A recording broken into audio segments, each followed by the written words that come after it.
And we will continue with The House Like a Lotus by Madeleine L'Engle.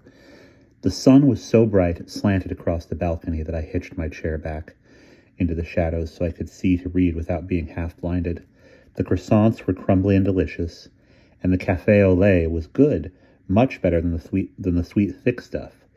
Instead of reverting to childhood, having breakfast alone in Greece, as we used to do in Portugal, I suddenly felt very grown up. Absurd. Why did it take being alone in Athens to make me feel mature enough to look at human nature and feel part of it?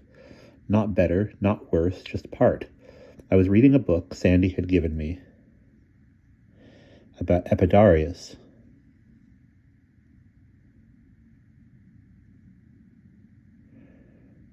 Where he was planning to take me. There's a magnificent theater there, though we were going to be too late in the season to see any plays. And there were holy precincts in Epidaurus where, back in the high days of Greek civilization, people were brought to be healed, some with physical ailments, some with mental ones. There were really interesting things in the book. The snake pit, for instance.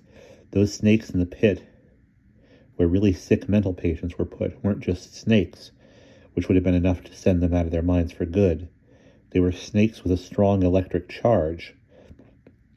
So it was, you might say, the first electric shock treatment, and probably no more inhuman than any kind of electric shock treatment. I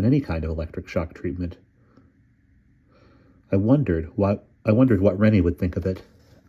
The brilliant sun dazzling off the stones of the buildings and onto my stretched out legs and arms was a shock treatment in its own way. My spirits lifted, and I took the last bit of apricot jam and licked it off the spoon. The sun tingled against my legs, which had a good tan from summer.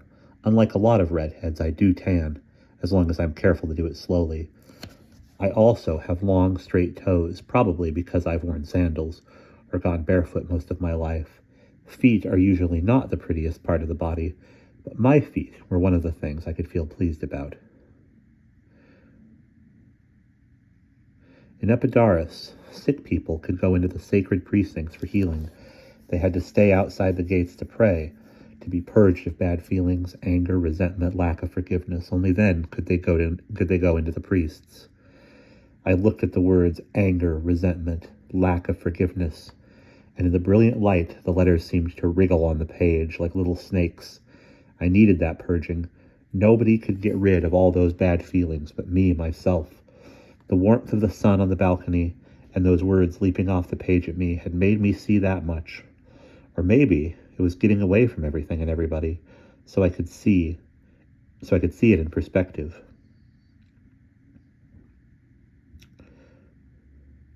You'll like Chryskos, Max had said, showing me a snapshot of a thin man who looked something like Nehru.